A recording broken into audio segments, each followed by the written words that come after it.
Hello students, in this video we are going to discuss about two main types of triangle, that is, I believe with the denotation you can easily identify what kind of triangle is this. If you focus, then here this side means that its two sides are equal, and here if you see, then here three sides are equal. And what are those names? They are your isosceles triangle and equilateral triangle. So first thing, it starts from this two type of triangle.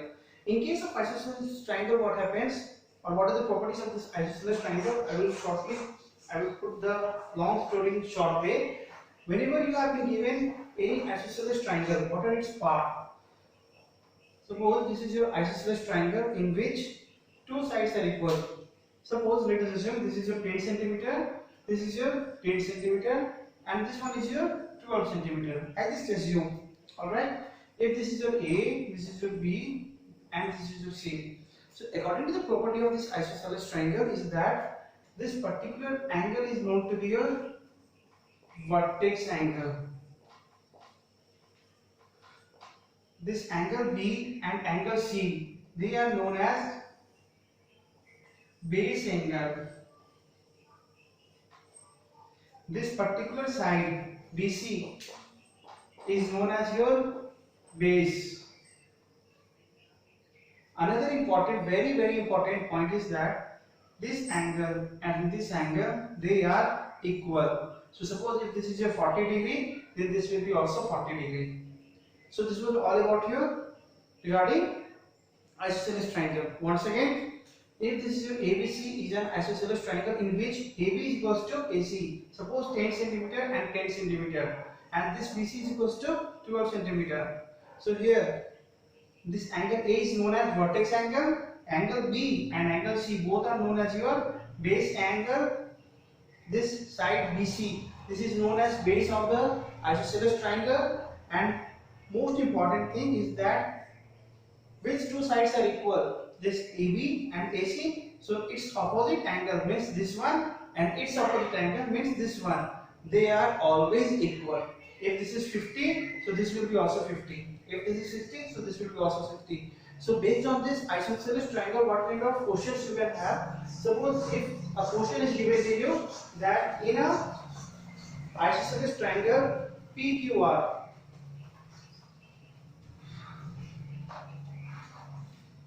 in an isosceles triangle PQR, the base angle are 40 degree.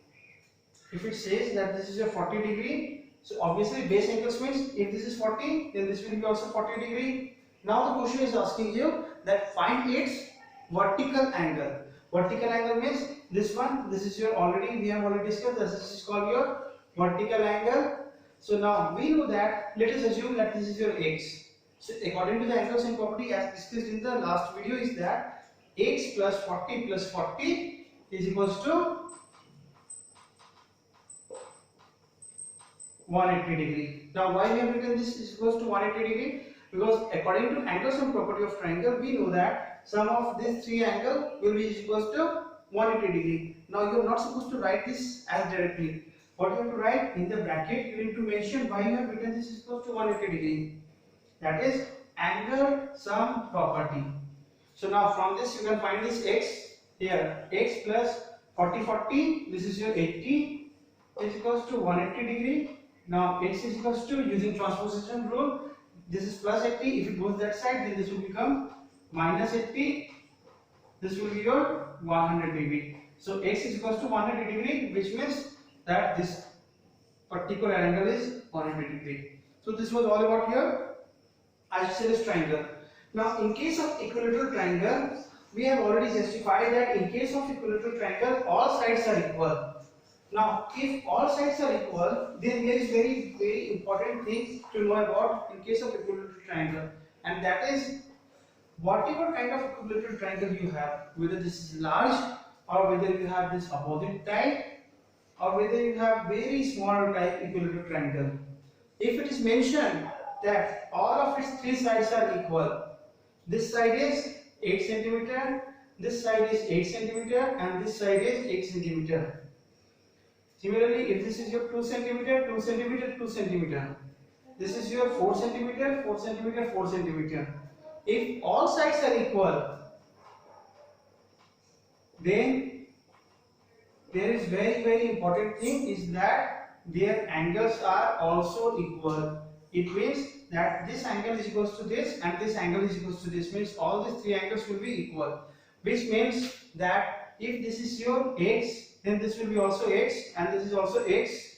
So now according to angle-sum property, what do we know is that this angle and this angle, their sum will be equals to 180 degree. So x plus x is equals to 180 degree. Now from here we can find the value of x, which is 3x is equals to 180 degree. Now from here this x will give to 60 degree. Now this is not only applicable in this case, but it's always applicable whether the triangle is small or whether the triangle is medium or any kind of triangle where you are having three sides equal. So if you try to find out for this triangle also, you will see that in case of any type of equilateral triangle, the angle in each case is always 60 degree. So if the question is given to you that what is the angle measurement of equilateral triangle, then your answer should be it's always 60 degree, whether the triangle is large or small, any kind of triangle. Alright. So this was all about your isosceles triangle and equilateral triangle. Next point we need to discuss about that if three sides of any triangle is given, or the three sides means the length of three sides is given. Suppose 2 centimeter, 4 centimeter and 7 centimeter. Now if I ask you that can you justify without drawing whether this kind of triangle can ever exist or not? So in order to know this thing, first we will draw this kind of triangle. So for that purpose we will use this scale. Alright, and let's make it little bit larger one so that it will be easy to point out on this scale. In place of this 2, let us take 6 centimeter, 8 centimeter and 15 centimeter. We will try to find, you can take any length. So with the help of scale we will see, first we will see 6 centimeter or 15 centimeter and 8 centimeter. If you see 15 centimeter is like this, so this is your 15 centimeter. Now with the help of compass, you will try to find out where this 6 centimeter and 8 centimeter will fall upon. And how do we do? With the help of compass, because we don't know where this 6 centimeter and 8 centimeter will lie. So with the help of compass, we will measure.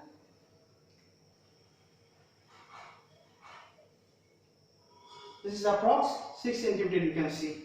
So here we are taking this 6, we are marking it somewhere like this. Now 8 centimeter. Another important thing is that you need to measure the length of the side. This was your 15 centimeter. Now coming to 8 centimeter. This we have taken 8 centimeter. Now from this point, if we take 8 centimeter, you will see that these two arcs are never meeting with each other. This is the main agenda behind drawing this line. Now what is the point behind all this thing is that suppose if you have been given any two sides, 6 centimeter, 8 centimeter and 15 centimeter.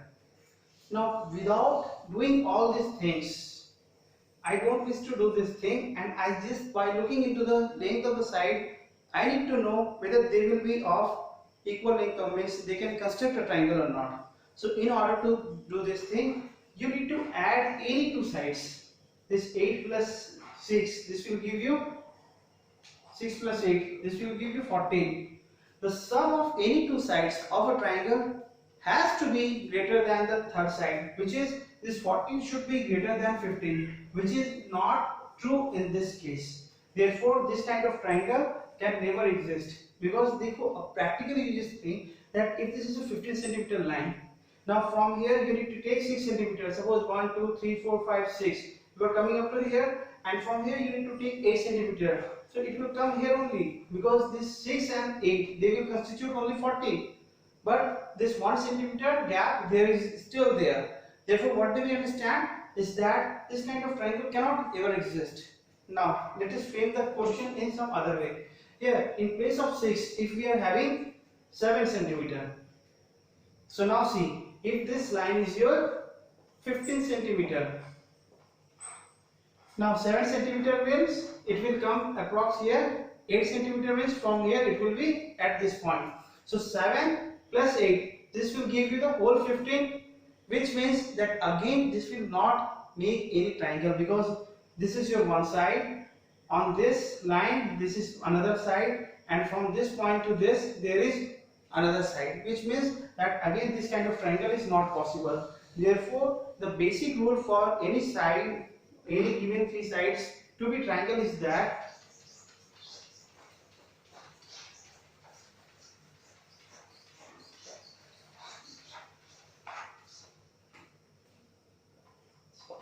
ABC, in triangle ABC, what are the things you need to check?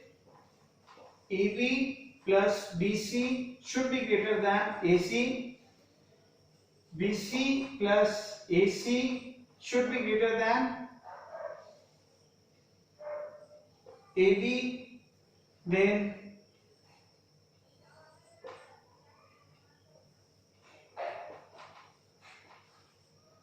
these three conditions you need to check. If these three conditions are being followed, then only we can say that that kind of triangle is possible. So that previous case it was not being possible, but now we will take another case in which it is possible. Let us take any triangle like AB is equals to 4 centimeter, BC is equals to 3 centimeter, and AC is equals to 5 centimeter.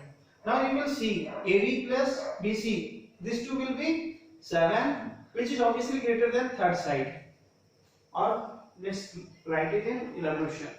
4 plus 3, 7, and this is greater than 5. Similarly 3 plus 5, this is your 8. 3 plus 5, this is 8, and this is greater than the first side, that is 4. Similarly first and third side, this will 4 plus 5, that is 9, and this has to be greater than the another side, that is 3. So if these three conditions are being followed, then we can say that this kind of triangle will always exist. So this was all about using inequality property of triangle by looking into the side whether this kind of triangle will ever exist or not. Alright. In the next video we are going to discuss about Pythagoras theorem. That is the last topic of this chapter. Thank you.